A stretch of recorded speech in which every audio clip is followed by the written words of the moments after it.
हजारों दुश्मनों के बीच में महफूज रहता हूँ। मेरी माँ की दुआओं का खजीना कम नहीं होता। आइए आज मैं आपको पढ़ाने वाला हूँ साइंटिफिकेशन।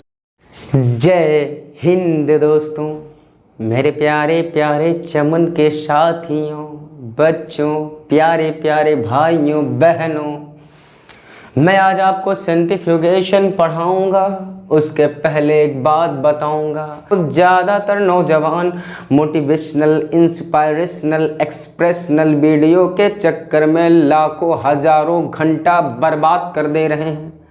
उनको इस बात का अंदाज़ा नहीं कि मोटिवेशन के चक्कर में वो कितना वक्त तबाह हो बर्बाद कर दे रहे हैं। एक सबसे बड़ा मोटिवेशन ले लो, उसके बाद में मैं टॉपिक का हलवा बना दूंगा। मेरे दोस्तों, जब भी तुम्हें मोटिवेशन की ज़रूरत पड़े तो मेरी ये एक बात याद रखना, सिर्फ आज के लिए नहीं, कल के लिए नहीं, बल्कि जब तक जियोगे, जब तक तुम पढ़ाई करोगे, सफलता की तलाश में इधर उधर भटकोगे, इससे बड़ा मोटिवेशन तुम्हारे लिए कोई भी चीज़, कोई भी वीडियो, कोई भी इंस्पायरेशनल ऑडियो, आपके लिए कोई भी स्टोरी भी नहीं हो सकती। मेरे दोस्तों, सिर्फ मेरी ये एक बात याद रखना, जब भी तुम्हें मोटिवेशन की ज़रूरत पड़े तो अपनी आँखों को बंद करना और दिल से, दिमाग से सोचना। दिल और दिमाग को दोनों एक्टिव करना और आंखों को बंद करने के बाद सोचना, वो बाप, वो माँ, वो फादर, वो मदर जो इतने अरमान, इतनी तमन्नाएं, इतनी ख्वाहिशों के साथ तुझे अपने उम्र भर की कमाई, तेरी ज़िंदगी को संवारने, बनाने के लिए, लगाने के लिए तैयार हैं। उनकी ख्वाहिशें क्या हैं, उनकी तमन्नाएं क्या हैं, उनकी आरज़ुएं क्या हैं, उनकी चाहतें क्या हैं, बस इतना सोच लेना, फिर तेरे दिल से आवाज़ आएगी, मैं वो बनूंगा, मैं वो बनूंगा जो मेरे माँ बाप की सोच से बढ़ के हो। मेरे माँ बाप तो देखो, किसी के माँ बाप तो छोटी सोच रखते ही नहीं अपने बच्चे के लिए। इस बात को दिल की तख्ती पे नोट कर लेना कि उनकी ख्वाहिशों से बढ़ के भी जब आपकी ख्वाहिश होगी, आपके माँ बाप की ख्वाहिश पूरा करने के लिए, तो दुनिया की कोई ताकत तुम्हें हरा नहीं सकती। इसलिए कि हज़ारों दुश्मनों के बीच में महफूज रहता हूँ। मेरी माँ की दुआओं का खजीना कम नहीं होता। आइए आज मैं आपको पढ़ाने वाला हूँ साइंटिफिकेशन। First and foremost we have to know that what is centrifugation. Centrifugation is a technique which is used in cell biology. Centrifugation is a technique which is used in cell biology to separate the substances on the basis of shape, size and density. Separation of substances. Centrifugation एक technique है जिसका उपयोग, जिस technique का प्रयोग हम separation का मतलब अलहदा करना, अलग करना, किसी भी सब्सटेंस को अलग करना। जैसे दो सब्सटेंस चीनी और नमक एक में मिला दिया जाए, दोनों को अलग किया जाए, तो उसी को कहते हैं सेपरेशन। बात समझ में आ रही? एग्जाम्पल दे रहा हूँ, लेकिन वो चीज़ यहाँ नहीं, थोड़ा सा डिफरेंट है, थोड़ा ध्यान दीजिए। Separation of substances on the basis of shape, size and density. Shape, size यानी आकार के आधार पर, त्रिभुजाकार है, अंडाकार है, गोलाकार है, कौन सा आकार है, लंबाई, चौड़ाई, मोटाई के आधार पर। शेप, साइज एंड डेंसिटी, घनत्व के आधार पर। Shape, size and density, shape, size और घनत्व के आधार पर किसी भी सब्सटेंस को अलग करना, अलहदा करना। किसके थ्रू? सेंट्रीफ्यूगेशन टेक्निक के थ्रू। इसी को कहते हैं सेंट्रीफ्यूगेशन। सेंट्रीफ्यूज एक मशीन होती है जिसमें सेंट्रीफ्यूगेशन की प्रोसेस की जाती है, यानी किसी भी सब्सटेंस को अलग किया जाता है। कौन सा सब्सटेंस होता है आप जानते हैं। देखिए, मैं नॉर्मल लहजे में आ रहा हूँ, नॉर्मल तरीके से पढ़ाने की कोशिश कर रहा हूँ। अगर आपको वो लहजा अच्छा लगे जैसे मैं पहले बोल रहा था, तो मेरे दोस्तों कमेंट करिएगा, मैं उसी लहजे में पढ़ाने की कोशिश करूँगा और ज़्यादा से ज़्यादा मेहनत करूँगा आप लोगों के लिए। मेरे दोस्तों, separation of substances on the basis of shape, size and density. Shape, size और डेंसिटी के आधार पर किसी भी सब्सटेंस को अलहदा करना, अलग करना, इसी को कहते हैं सेंट्रीफ्यूगेशन। देखिए सेंट्रीफ्यूगेशन स्टार्ट करने से पहले हमें एक चीज़ जाननी ज़रूरी है, ये होता है होमोजिनेट। होमोजिनेट, एक मिनट, ये मेरी मार्कर चल नहीं रही है, पता नहीं क्या है। होमोजिनेट, होमोजिनेट क्या होता है, मैंने इसको अदर वीडियो में एक्सप्लेन किया बहुत अच्छी तरीके से, मैं डिस्क्रिप्शन में लिंक दे दूंगा, लेकिन ओरल थोड़ा सा आप नॉर्मली ओरली सुन लें, समझ लें, ताकि ये सेंट्रीफ्यूगेशन के प्रोसेस समझ में आ जाए। देखिए हमारी बॉडी जो है, हमारी शरीर जो है, millions of trillions of cell से बनी है, लेकिन एक cell, you know that cell is the basic structural and functional unit of life. Cell is the basic structural and functional unit of life. So this is a cell, this is a single cell, and the shell outermost covering is cell membrane or plasma membrane. Plasma membrane, cell membrane और plasma membrane। अगर plant cell है उसमें होगा cell wall. Cell wall, बात समझ लीजिएगा, मैं इसमें लिख नहीं रहा हूं, सही से समझ लीजिएगा। सेल वॉल अगर प्लांट सेल है तो उसमें cell wall outermost covering, या जो अगर एनिमल सेल है तो उसमें सेल मेम्ब्रेन या प्लाज्मा मेम्ब्रेन होती है। तो इस सेल के अंदर सेल ऑर्गेनेल होते हैं, न्यूक्लियस होता है, एंडोप्लाज्मिक रेटिकुलम होता है, लाइसोसोम होता है, गोल्गी बॉडी होता है, राइबोसोम होता है, लाइसोसोम होता है, साइटोप्लाज्म होता है, एटसेट्रा। बात समझ रहे हैं? तो इसी सेल के अंदर जो सेल ऑर्गेनेल हैं, इन्हीं को बाहर निकालना, बाहर निकालने के बाद न्यूक्लियस को अलग करना, माइटोकॉन्ड्रिया को अलग करना, लाइसोसोम को अलग करना, राइबोसोम को अलग करना, गोल्गी बॉडी को अलग करना, इसी प्रोसेस को, इन्हीं चीज़ों को अलग करने के लिए हम इस टेक्निक का यूज करते हैं। In the case of biology, in the case of science, centrifugation. Centrifugation start करने से पहले मैं समझा दूं आपको, ये जो अलग करने की प्रक्रिया है, इसमें सबसे पहले होमोजिनेट क्या होता है? होमोजिनाइजर में क्या होता है, सेल को डाला जाता है, किसी टिश्यू को कई सेल्स को डाल दिया जाता है। तब ग्राइंडर आप समझ लीजिए, जिससे मसाला पीसते हैं। जैसे आप एग्जांपल के तौर पे समझ लें, एग्जांपल के तौर पे आप समझ लें कि जैसे आपने टमाटर देखा होगा, टमाटर को मान लो एक सेल है, टोमेटो को मान लो एक सेल है, दिस इज अ टोमेटो। ये टोमेटो एक सेल है और इसके अंदर हंड्रेड्स ऑफ सीड्स हैं, और ये सीड्स को मान लो ये सेल ऑर्गेनेल है, सेल ऑर्गेनेल हैं ये सेल ऑर्गेनेल्स हैं जो सीड्स हैं, और ये जो है आउटर मोस्ट कवरिंग, ये प्लाज्मा मेम्ब्रेन है। तो इस प्लाज्मा मेम्ब्रेन को तोड़कर इसके सीड को निकालना पड़ेगा। बात समझ रहे हैं? इस प्लाज्मा मेम्ब्रेन को तोड़ने के बाद ही सीड को बाहर निकाला जा सकता है। इसी तरीके से कई सेल्स को, मतलब टिश्यू को लेकर, जैसे किसी यहीं से मैंने टिश्यू काट के डाल दिया, जैसे ये होमोजिनाइजर मशीन है, मान लो होमोजिनाइजर मशीन है। इस होमोजिनाइजर में क्या करेंगे, एक जैसे मसाला पीसने वाला होता है ना, मसाला पीसने वाला जानते, अगर आप लोग नहीं जानते, लड़के हैं कभी हॉस्टल में रहते हैं तो जानते होंगे, मसाला पीसने वाला मिक्सचर ग्राइंडर, इसको ग्राइंडर भी कह दिया जाता है, लेकिन सबसे बेहतरीन नाम इसका होमोजिनाइजर होता है। होमोजिनाइजर में क्या किया जाता है, होमोजिनेट तैयार किया जाता है। किसको डालकर? टिश्यू को डालकर, किसी भी टिश्यू को डाला जाएगा। फिर इसको इसमें डालने के बाद टिश्यू को, इसको मतलब जैसे मसाला पीसा जाता है उसको तोड़ दिया जाता है, मतलब इसकी जो प्लाज्मा मेम्ब्रेन होती है टूट जाती है। टूट जाने के बाद ये nuclei, lysosome, ribosome, endoplasmic reticulum, सारी चीज़ें बाहर आ जाती हैं। और जब ये टूट के सारी चीज़ें बाहर आ जाती हैं, जो बचता है, मतलब जो सेल टूटी, यानी सेल मेम्ब्रेन या प्लाज्मा मेम्ब्रेन टूटी, इसको टूटने के बाद जितने भी सेल ऑर्गेनेल थे इस होमोजिनाइजर में इकट्ठे हो गए।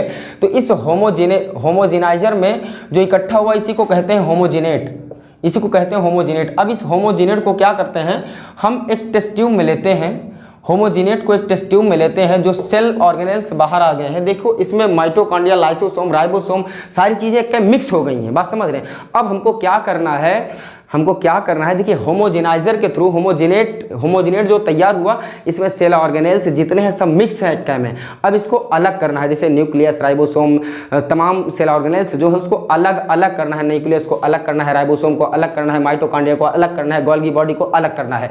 ये सारे सेल ऑर्गेनेल्स जो हैं, सारे सेल ऑर्गेनेल्स को अलग अलग करना है। मैं दोस्तों, सारे सेल ऑर्गेनेल्स को अलग करने के लिए हमें होमोजिनेट को प्लेस्ड इन सेंट्रीफ्यूज एक मशीन होती है, सेंट्रीफ्यूज एक मशीन होती है। जैसे ये एक मशीन होती है जिसमें हम होमोजिनेट को रख देते हैं, टेस्ट ट्यूब में डाल के इस सेंट्रीफ्यूज मशीन में रख देते हैं और ये फिर खूब तेजी के साथ ये रोटेट करती है, sir sir sir sir sir sir sir sir. फिर दोस्तों जैसे एक गिलास पानी लेंगे हम ना, एक गिलास पानी लेके ऐसे खूब तेजी के साथ जब नचाएंगे, अभी समझा रहे हैं, देखो स्पिन कहते हैं, मतलब ये ऐसे स्पिन करता है, sir sir sir sir sir sir sir sir, बहुत तेजी के साथ घूमता है ये। Exert centrifugal force, centrifugal force क्या होता है? सेंट्रीफ्यूगल फोर्स जब ये घूमता है खूब तेजी के साथ तो पीछे की तरफ एक फोर्स लगता है, इसी को कहते हैं सेंट्रीफ्यूगल फोर्स। यह सेंट्रीफ्यूगल फोर्स एकदम किसकी तरह काम करता है? ग्रेविटेशनल फोर्स की तरह, इसीलिए इसको कह दिया जाता है आर्टिफिशियल ग्रेविटेशनल फोर्स। इसको आर्टिफिशियल ग्रेविटेशनल फोर्स भी कह दिया जाता है, आर्टिफिशियल ग्रेविटेशनल फोर्स।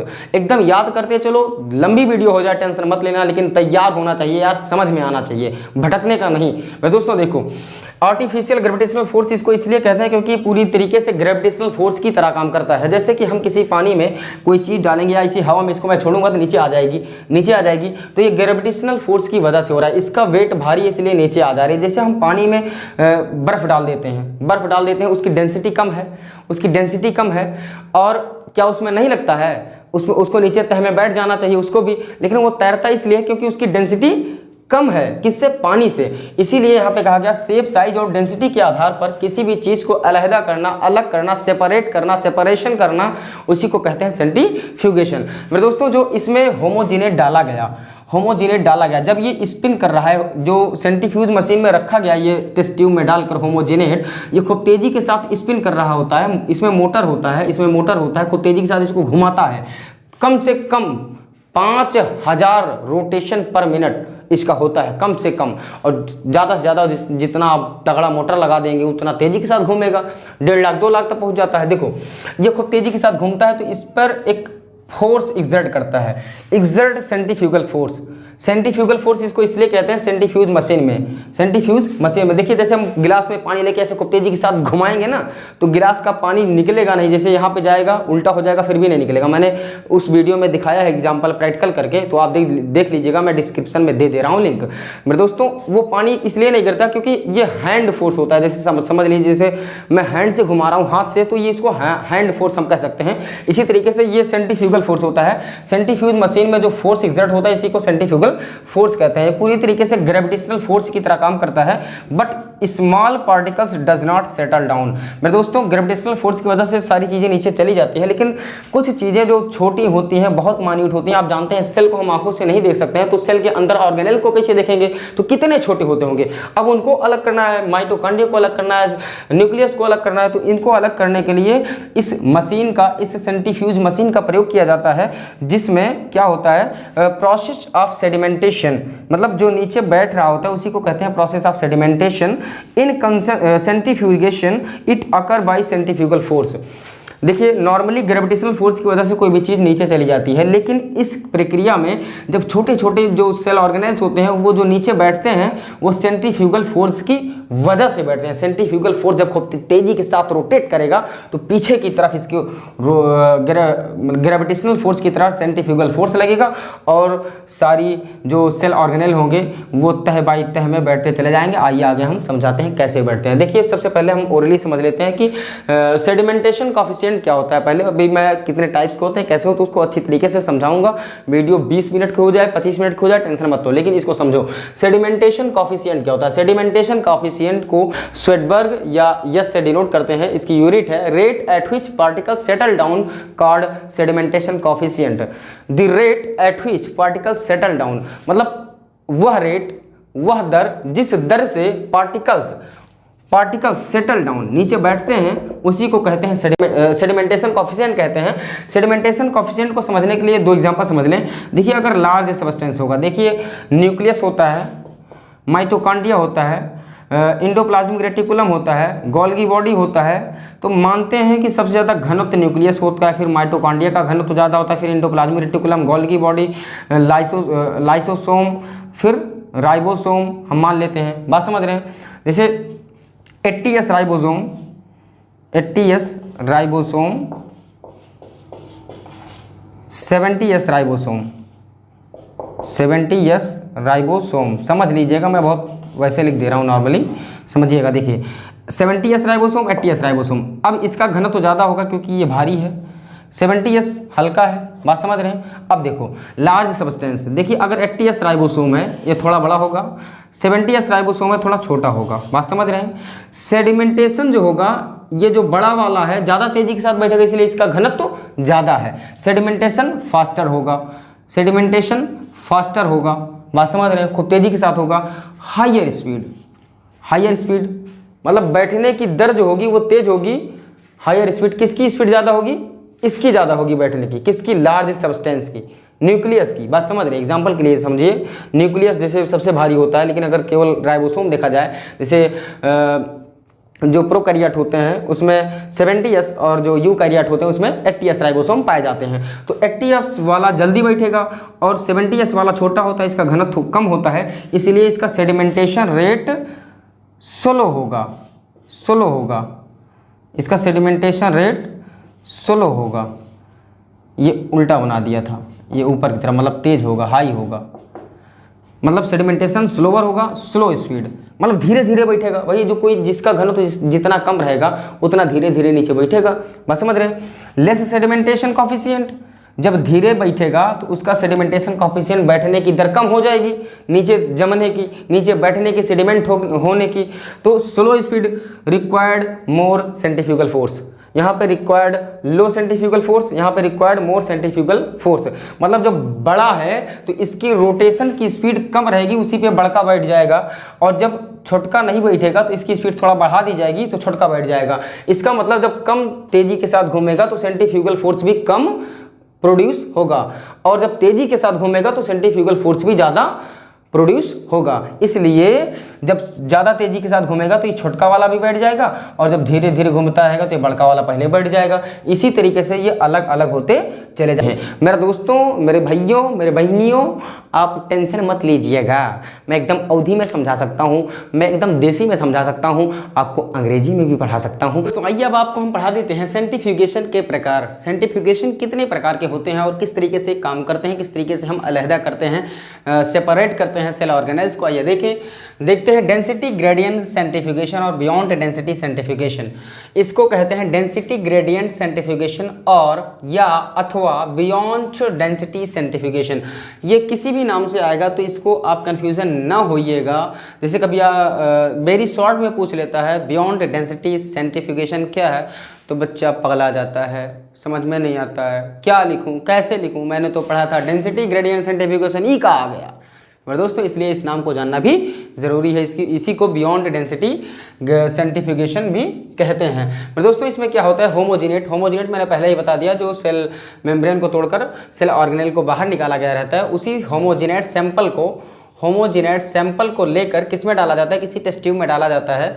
किस में डाला जाता है, एक टेस्ट ट्यूब में लिया जाता है क्या, पहले सॉल्यूशन लिया जाता है, विभिन्न प्रकार के सॉल्यूशन, विभिन्न प्रकार मतलब विभिन्न डेंसिटी के, मतलब विभिन्न घनत्व के सॉल्यूशन को लिया जाता है, उसी में होमोजिनेट को डाला जाता है। जैसे कि हाई डेंसिटी वाला जो सॉल्यूशन होगा वो नीचे होगा। जैसे कि आप जानते हैं कोई भी चीज़ हाई डेंसिटी होगी तो ज़्यादा नीचे बैठ जाएगा। तो जैसे आप मध देखें, मध हनी, जैसे आप पानी पहले मध डाल दीजिए किसी टेस्ट ट्यूब में, मध डाल दीजिए, फिर आराम से पानी डाल दीजिए, तो पानी ऊपर रहेगा, मध नीचे रहेगी। इसलिए अगर आप साथ में भी डाल देंगे तो धीरे धीरे मध नीचे बैठ जाएगी, मतलब क्या बैठ जाएगा, हनी नीचे बैठ जाएगी और पानी ऊपर रहेगा। बात समझ रहे हैं क्यों ऐसा हो रहा है, इसलिए कि उसका घनत्व जो मध है उसका ज़्यादा है। जैसे पानी और बर्फ़ ऊपर तैरती रहेगी, पानी नीचे बैठा रहेगा, इसलिए कि जिसका घनत्व ज़्यादा होगा वो नीचे बैठ जाएगा। इसमें क्या होता है, विभिन्न डेंसिटी वाले, विभिन्न घनत्व वाले सॉल्यूशन को लिया जाता है, विभिन्न घनत्व वाले आयनिक सॉल्यूशन को लिया जाता है, कोई भी सॉल्यूशन को लिया जाता है जो इससे सूटेबल होता है, आयनिक सॉल्यूशन भी कह सकते हैं हम। तो जो ज़्यादा घनत्व वाला होता है वो नीचे होता है, उससे कम वाला उसके ऊपर, उससे कम वाला उसके ऊपर, उससे कम वाला उसके ऊपर, मतलब विभिन्न घनत्व वाले सॉल्यूशन को किसी टेस्ट ट्यूब में लिया जाता है। फिर क्या होता है, हम होमोजिनेट को अंदर डालते हैं, किसी होमोजिनेट को अंदर डालते हैं। और आप जानते हैं कि सबसे ज़्यादा घनत्व वाला जो सेल ऑर्गेनेल होता है वो न्यूक्लियस होता है, फिर माइटोकॉन्ड्रिया को माना जाता है, फिर गोल्गी बॉडी, फिर एंडोप्लाज्मिक रेटिकुलम, फिर लाइसोसोम, राइबोसोम, आप समझ रहे हैं। तो इस तरीके से इसका घनत्व होता है सेल ऑर्गेनेल्स का, न्यूक्लियस न्यूक्लियस का सबसे ज़्यादा होता है, माइटोकॉन्ड्रिया का फिर उससे कम होता है, फिर गोल्गी बॉडी का माइटोकॉन्ड्रिया से कम होता है। तो इसी तरीके से मेरे दोस्तों देखिए, जैसे इसमें विभिन्न प्रकार का सोल्यूशन थे, जब इसमें होमोजेनेट डाला जाएगा, जब इसमें होमोजेनेट डाला जाएगा तो इसमें सारे सेल ऑर्गेनेल्स हैं, न्यूक्लियस से लेकर राइबोसोम तक। तो ये जितने भी सेल ऑर्गेनेल्स हैं, जो न्यूक्लियस है, न्यूक्लियस का मतलब इसमें क्या होता है, buoyant force is directly proportional to density of the fluid in which an object is immersed. मतलब डायरेक्टली प्रोपोर्शनल होता है buoyant force density of the fluid, मतलब उस फ्लूइड की, जो फ्लूइड इसमें यूज़ किया गया है उसके घनत्व के बराबर, इन which an object is immersed, जिसमें ऑब्जेक्ट को इमर्स डाला जा रहा है, डुबाया जा रहा है, किसको, होमोजेनेट को। मेरे दोस्तों देखिए, जो सबसे ज़्यादा भारी है, सबसे ज़्यादा भारी वाले सॉल्यूशन में आके बैठ जाएगा, मतलब कि यहाँ पे न्यूक्लियस आके बैठ जाएगा सबसे भारी वाले सॉल्यूशन में। फिर उससे कम जो भारी है, मतलब घनत्व तो कम है जिसका, बात समझ रहे, जिसका घनत्व तो कम है, फिर वो माइटोकॉन्ड्रिया आके बैठ जाएगा, फिर गोल्गी बॉडी आके बैठ जाएगा, बात समझ रहे हैं, फिर एंडोप्लाज्मिक रेटिकुलम आके बैठ जाएगा। इसी तरीके से सारे सेल ऑर्गेनेल्स डिफरेंट प्रकार के जो घनत्व वाले वो हैं, क्या हैं, सॉल्यूशन हैं, उसी में आके बैठ जाएंगे। तो इसी तरीके से सबसे नीचे न्यूक्लियस हो गया, उसके बाद माइटोकॉन्ड्रिया, उसके बाद गोल्गी बॉडी, सब अलग अलग लेयर्स में पैलेट के रूप में सेपरेट हो जाएंगे, मतलब जम जाएंगे। इसी तरीके से हम इसको अलग कर सकते हैं, सेपरेट कर सकते हैं सारे सेल ऑर्गेनेल्स को। इसीलिए इसको कहते हैं डेंसिटी ग्रेडियंट सेंट्रीफ्यूगेशन, क्योंकि ये डेंसिटी के आधार पर अलग की जाते हैं, घनत्व के आधार पर, इसलिए इसी को कहते हैं डेंसिटी ग्रेडियंट सेंट्रीफ्यूगेशन। आइए दूसरा है डिफरेंशियल सेंट्रीफ्यूगेशन। डिफरेंशियल सेंट्रीफ्यूगेशन इसे क्यों कहते हैं, इसलिए कहते हैं इसमें डिफरेंट टाइप्स ऑफ रोटेशन दिया जाता है। मतलब जैसे रोटेशन, मतलब जैसे ये सेंट्रीफ्यूज मशीन है, इसमें टेस्ट ट्यूब को लगा दिया गया है। टेस्ट ट्यूब को मतलब पहले, अभी आप इसको आगे समझाते हैं। देखिए, we can separate substances according to their shape, size and density. In this process, in this type of centrifugation, we can separate substances according to their size, shape and density. Size, shape और density के आधार पर इस type के centrifugation में हम अलग करते हैं, सेपरेट करते हैं। कैसे होता है देखिए, low speed, medium speed, higher speed.